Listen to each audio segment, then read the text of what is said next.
Assalamualaikum warahmatullahi wabarakatuh. Jumpa lagi di channel Belajar Tajwid Pemula. Pada video kali ini insyaallah kita akan membahas tentang makharijul huruf. Mungkin sebagian dari kita menganggap remeh pembahasan ini dengan alasan tanpa belajar makhraj juga banyak yang bisa ngaji, banyak yang bisa lancar baca Al-Quran. Tentunya anggapan seperti ini kurang tepat. Karena tanpa mempelajari makharijul huruf, kita akan kesulitan untuk mencapai tingkat kefasihan. Sekedar bisa baca Al-Quran, mungkin iya. Sekedar lancar baca Al-Quran, mungkin bisa. Tapi untuk memperoleh kefasihan, tidak semudah itu. Kita butuh ilmu tentang makharijul huruf, agar setiap huruf-huruf yang kita lafalkan tepat keluar dari tempatnya. Oleh karena itu, secara khusus bagi para pemula, alangkah baiknya bersama-sama kita belajar tentang makharijul huruf dalam video kali ini. Untuk mempersingkat durasi, kita langsung saja masuk ke pembahasan tentang makharijul huruf. Makharijul huruf terdiri dari dua kata, makharij dan al-huruf. Makharij, kalau diartikan dalam bahasa Indonesia adalah tempat-tempat keluar, atau dalam bentuk tunggal, makhraj, sebagaimana yang sering kita dengarkan. Makhraj maknanya tempat keluar. Kalau makharij, tempat-tempat keluar. Sedangkan yang dimaksud dengan huruf adalah abjad Arab yang disuarakan melalui mulut. Jadi, makharijul huruf maknanya adalah tempat-tempat keluarnya huruf abjad Arab yang digunakan dalam bahasa Al-Quran, yang kita mengenalnya dengan huruf-huruf hijaiyah. Para ulama ahli dalam bidang qiraah membagi makharijul huruf menjadi 5 bagian jika ditinjau dari segi cakupannya. Dan 5 makharijul huruf yang akan kita bahas ini adalah merupakan makhraj inti atau makhraj pokok. Yang pertama ada al-jauf, yang kedua al-halq, yang ketiga al-lisan, yang keempat asy-syafatan, terakhir al-khayshum. Nah, dari 5 makhraj ini, masing-masing memiliki cabang. Dan itulah yang insya Allah akan kita bahas satu persatu dalam video ini, yaitu makhraj inti beserta makhraj cabangnya. Yang pertama, al-jauf. Apa itu al-jauf? Al-jauf adalah rongga mulut. Apa yang dimaksud dengan rongga mulut? Rongga mulut yang dimaksud adalah ruang kosong yang membentang dari tenggorokan hingga permukaan kedua bibir, seperti pada gambar ini. Huruf apa saja yang keluar dari makhraj ini? Huruf yang keluar dari makhraj ini ada 3, yaitu huruf-huruf mad. Alif yang didahului fathah, ba, ta, tha, atau waw sukun yang didahului dhammah, bu, tu, su, dan ya sukun yang didahului kasrah, bi, ti, si. Dari sini dapat kita simpulkan bahwa setiap suara yang memanjang disebabkan huruf-huruf mad, maka bisa kita pastikan suara tersebut keluar dari rongga mulut atau al-jauf. Sebagai contoh, ketika kita memanjangkan huruf ba, suara yang memanjang setelah huruf ba, tempat keluarnya adalah rongga mulut. Contoh lain, sa, ta. Setiap suara yang memanjang itu adalah tempat keluarnya rongga mulut. Kemudian kita lanjut ke makhraj yang kedua, yaitu al-halq. Al-halq maknanya adalah tenggorokan. Tenggorokan ditinjau dari sisi makhraj terbagi menjadi 3. Yang pertama disebut pangkal tenggorokan, yang kedua tengah tenggorokan, yang ketiga ujung tenggorokan. Dan inilah yang dimaksud dengan makhraj cabang. Dari pangkal tenggorokan keluar 2 huruf, yaitu hamzah dan ha. Dari tengah tenggorokan juga keluar 2 huruf, yaitu ain dan ha. Dan dari ujung tenggorokan keluar 2 huruf, ghain dan kha. Dari 6 huruf ini, ada beberapa catatan penting yang harus kita perhatikan. Yang pertama, pada huruf ghain. Seringkali kita dapatkan pemula menyamakan huruf ini, huruf ghain, dengan abjad Indonesia GO, go. yang seharusnya ghain keluar dari ujung tenggorokan berpindah ke pangkal lidah. Karena makhraj atau tempat keluar huruf G dalam bahasa kita itu bukan pangkal tenggorokan tapi pangkal lidah. Perhatikan perbedaannya go, gi, gu dengan gho, ri, ru. Suaranya sangat berbeda. Kemudian hal berikut yang harus kita perhatikan juga adalah dua huruf yang keluar dari tengah tenggorokan, yaitu ain dan ha. Jangan sampai penyebutan dua huruf ini disamakan dengan dua huruf yang keluar dari pangkal tenggorokan, yaitu hamzah, a, dan ha. Saya rasa di antara kalian yang sedang menyaksikan video ini masih ada yang kesulitan untuk membedakan penyebutan huruf-huruf ini. Ada yang masih sulit untuk membedakan ha tengah tenggorokan dan ha pangkal tenggorokan. Ha, ha, ha, ha. Dan mungkin juga ada yang masih sulit untuk membedakan hamzah dan ain. Bahkan ketika membaca ta'awudz, a'udzu, hamzah dan ain disamakan. A'udzu atau a'udzu. Dan kesalahan ini sangat sering terjadi.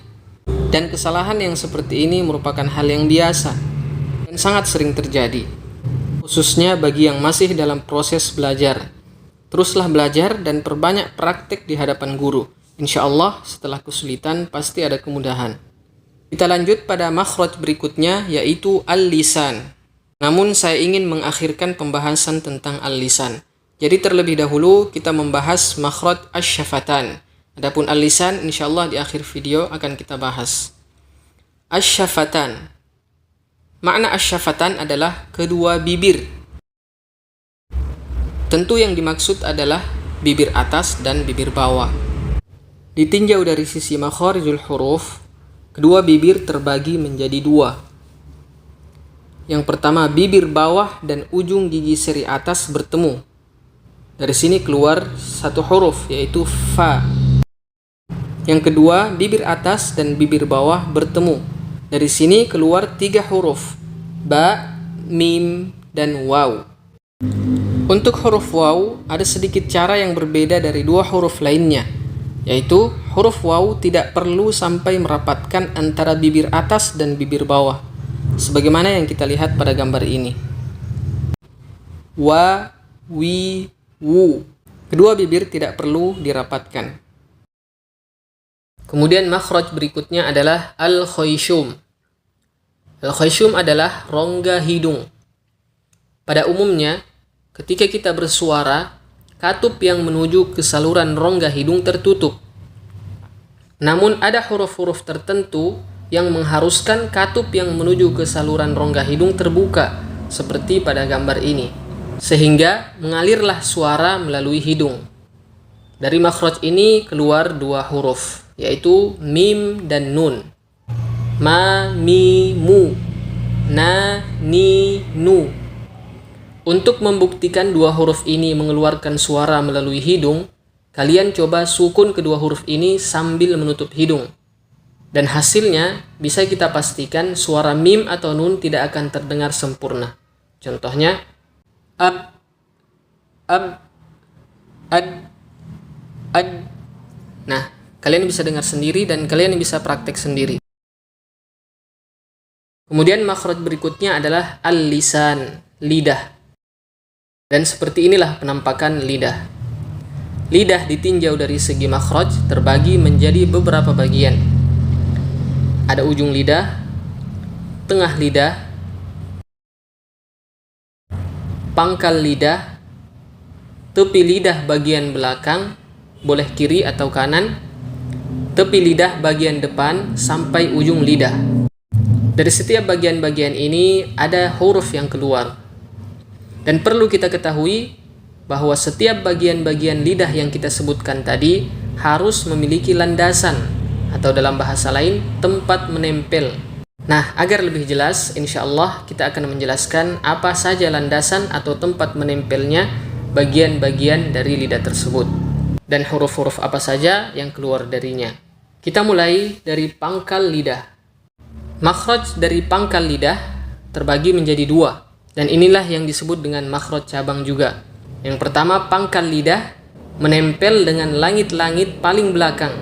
Keluar darinya huruf qaf. Dan yang kedua, pangkal lidah menempel dengan langit-langit belakang, tapi agak ke depan sedikit setelah makhraj huruf qaf. Dari sini keluar huruf kaf. Agar lebih jelas, coba kalian perhatikan posisi lidah pada gambar ini.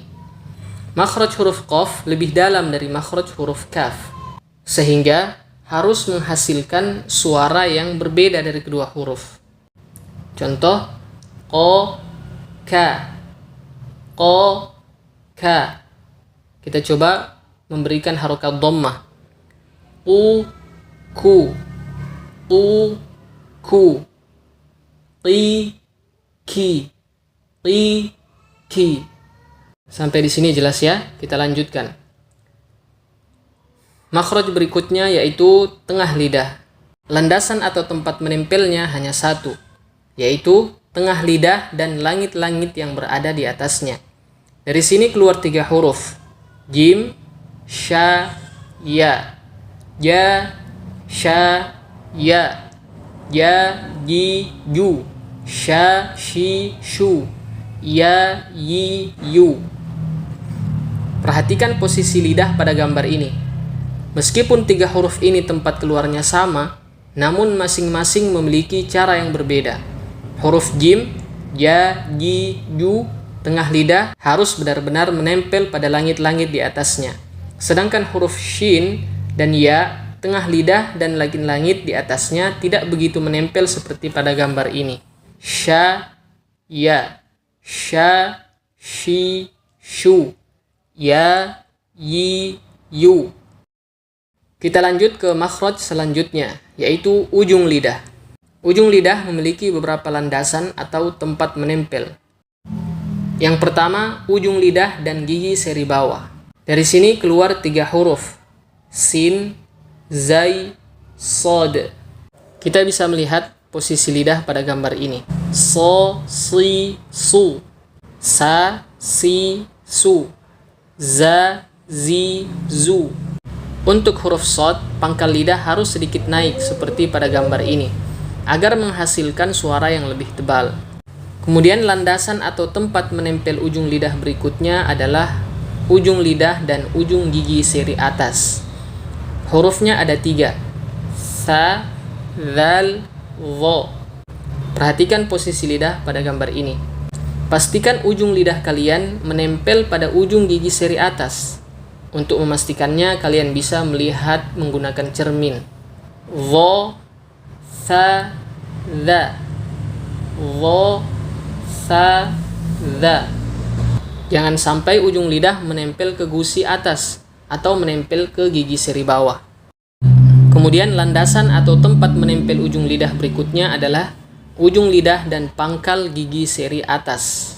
Yang dimaksud pangkal gigi seri atas adalah bagian gigi seri yang mendekati gusi seperti gambar ini. Dari sini keluar 3 huruf. Ta, dal, po. Po, ti, tu. Ta, ti, tu. Da, di, du. Untuk huruf to, pangkal lidah harus sedikit naik agar menghasilkan suara yang lebih tebal. Kemudian landasan atau tempat menempel ujung lidah berikutnya adalah ujung lidah dan gusi atas. Dari sini keluar 2 huruf. Nun dan ro. Untuk huruf ro tipis, posisi pangkal lidah tidak perlu dinaikkan. Biarkan pada posisi asalnya. Ri, ir. Ri, ir, bir. Untuk huruf ro tebal, pangkal lidah harus naik seperti pada gambar ini agar menghasilkan suara yang tebal. Ar, ar, bar, ro, ru, ro, ru. Sampai di sini jelas ya? Kita sudah membahas pangkal lidah, tengah lidah, dan ujung lidah. Sekarang kita lanjut ke tepi lidah bagian depan hingga ujungnya. Landasan atau tempat menempel tepi lidah bagian depan adalah gusi atas. Keluar dari sini 1 huruf, yaitu lam.